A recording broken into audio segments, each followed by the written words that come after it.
From the time a player was legitimately traded for a straight-up copy machine to Giannis's acting career before joining the NBA, these are the 25 wildest facts about the NBA.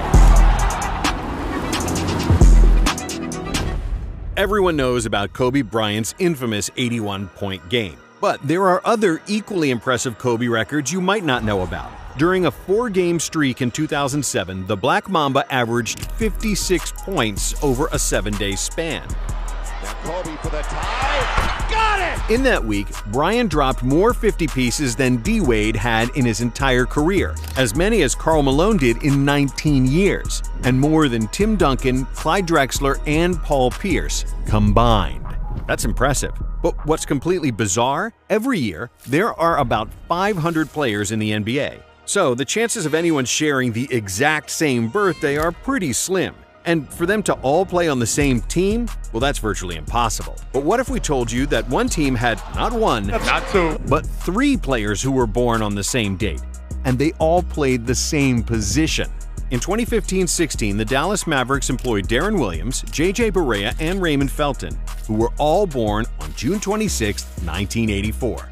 That's like a 1,000,000,000 chance. But what are the chances of you destroying your entire NBA career just because you're a sound sleeper? Well, that's exactly what happened to B.J. Tyler, a fast 6'1" point guard, and the 20th pick in the 1994 NBA draft. As he was preparing for his second NBA season, B.J. decided to take a little nap in the practice facility. Now, that wouldn't be a problem if he didn't forget to take off the ice packs he put around his ankles. See, due to the prolonged sleep, the ice caused severe nerve damage in his ankles, which resulted in Tyler losing his quickness and never playing another NBA game. But this next player was projected to be so extraordinarily slow that he actually got traded for some office supplies. Kyle Korver was one of the best shooters in NBA history, but because of his lack of athleticism, he was drafted by the Nets with the 51st pick. However, the Nets never thought much of Korver, so they quickly traded him to Philadelphia for money compensation. And to make things even more embarrassing, they used this money for entry fees to play in the Summer League. And with the leftover money, they bought a copy machine. I should have been your teammate. You should have been Jersey, right? Yeah. Who did they draft? No, they sold me. Honestly, they paid for Summer League and they bought a copy machine. The Nets are known for making some of the worst trades in NBA history, but trading one of the best shooters for a freaking copy machine? That has to be top of the list. But let's talk about one of Korver's teammates, LeBron James, who has stockpiled records and feats like few others. And you probably know that Bron averages 27 points, 7 rebounds, and 7 assists for his career. But did you know that in his 1,600-plus NBA games, the King has never had a game with 27, 7, and 7? An even more unbelievable LeBron stat line is that he has more playoff wins than the Raptors, Grizzlies, Hornets, Pelicans, and the Timberwolves combined. Also, James has played more playoff games than 50% of all NBA franchises, and has more wins than any franchise in the last 25 years. But that's not all. LeBron famously broke Kareem's scoring record in 2023, and he did it by being insanely consistent. Coming to the end of the third quarter. LeBron James, a shot in history. LeBron James has scored 10-plus points in 1,124 straight games and counting. And in this millennium, James has scored more points in the playoffs than 7 NBA franchises: Grizzlies, Wizards, Hornets, Pelicans, Knicks, Timberwolves, and the Kings. To be fair, it's not that hard to score more points than the Kings, who recently broke their playoff curse after missing the postseason for 16 straight years, which is an NBA record.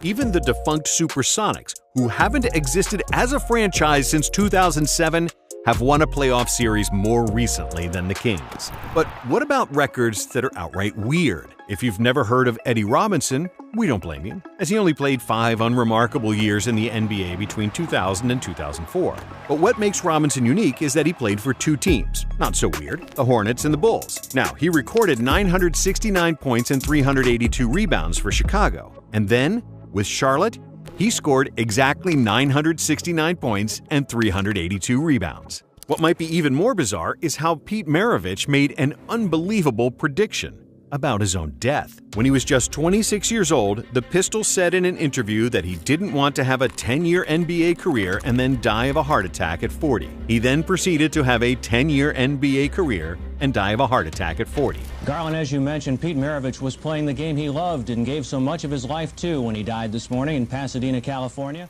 And speaking of hearts, this next player has quite an unusual quirk about his. Randy Foye was born with one of the rarest conditions, called situs inversus, which means that he was born with his organs in reverse. Foye's heart is on the right side of his chest, while his liver is on the left. While he was playing, Foye was the only player in major American sports leagues with this condition.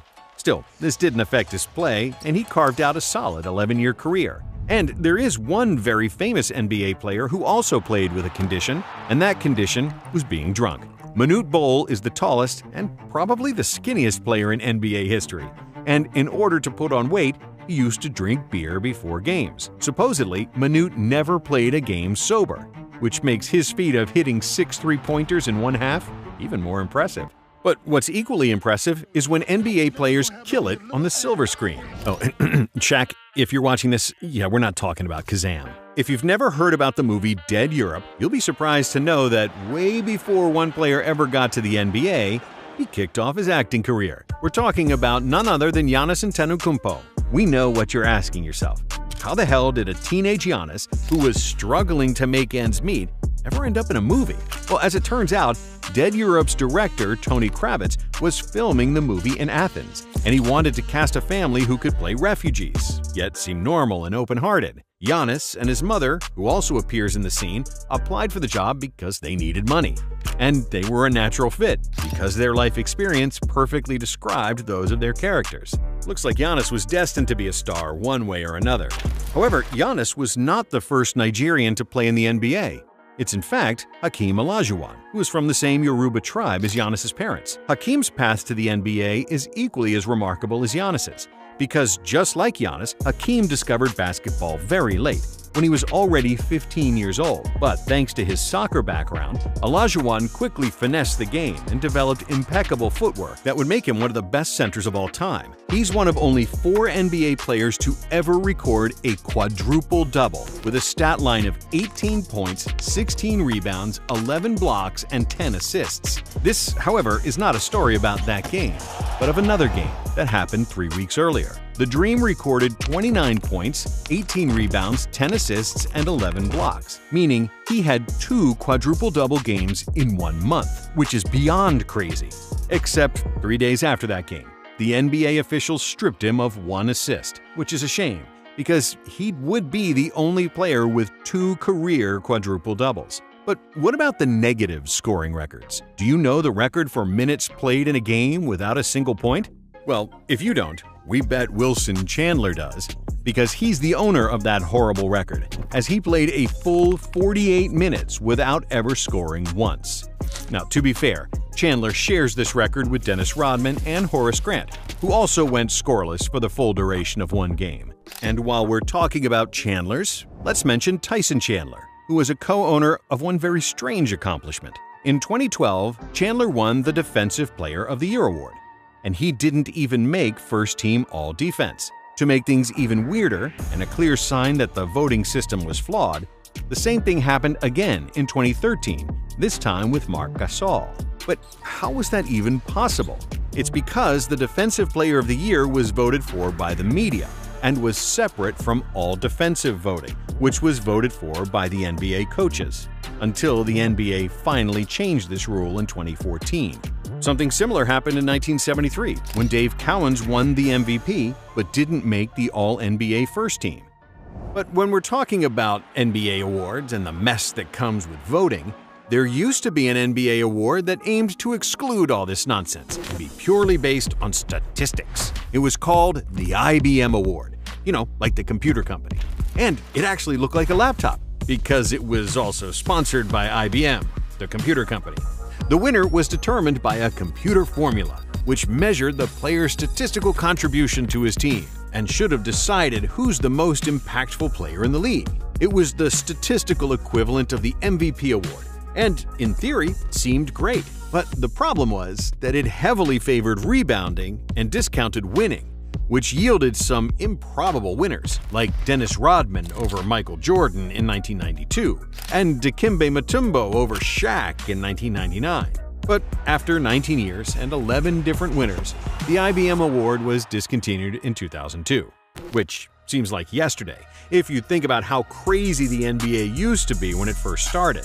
For example, in 1938, there was a jump ball after every made basket. This basically meant that if you had a strong rebounder, you'd win every jump ball and have a tremendous advantage over the opponent. And that's maybe less unusual than the fact that the Miami Heat used to be in the Western Conference. Miami joined the NBA in 1988 together with the Hornets, and the Eastern Conference couldn't get both teams. So the NBA put the Heat in the West, even though Miami is literally on the East Coast. The next season, the Timberwolves joined, and Miami permanently switched to the East. But when it comes to the Western Conference, it was long dominated by only 2 states. And the 2023 Nuggets are the only West team since 1979 to win the NBA title outside of California and Texas. And speaking of Texas, let's talk about Jason Terry, who won the NBA title with Dallas in 2011 and is probably the most overconfident man in NBA history. See, before the 2011 season even started, Terry had tattooed the Larry O'Brien Trophy on his right biceps as motivation for himself and his teammates to win it all that year. When he first got the tattoo, I said he was crazy. I didn't say it to him, but I've never been to the NBA Finals, and for him to have that now? Wow! And he got that tattoo in October, and it means a lot with what we've been through. Teammate Deshaun Stevenson. However, this is not the only off-the-wall story about Jason Terry. This man was one of the most superstitious players in NBA history, and he had some rituals he would never deter from. Jason would eat chicken, and only chicken, before every game. If he missed consecutive shots in the first quarter, he would immediately change his shoes before the next quarter. But by far the craziest ritual he had was that he slept in the opposing team's shorts the night before he played them.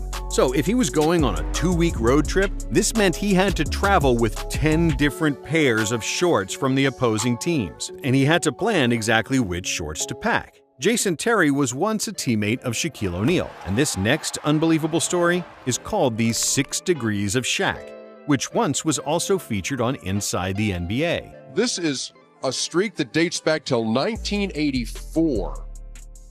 Every champion in the NBA has had a player who's been a teammate of Shaquille O'Neal. No way. Yes. You see, between 1977 and 2021, all NBA championship teams had at least one of Shaq's teammates on their roster. And as the final interesting nugget of this video, we'll mention something that doesn't exist anymore.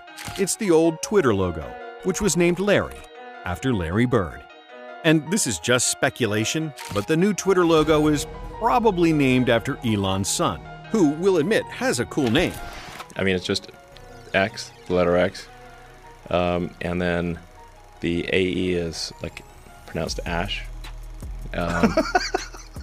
Yeah, and then A12 is my contribution. But he has a lot of ground to make up to compare to Larry Legend.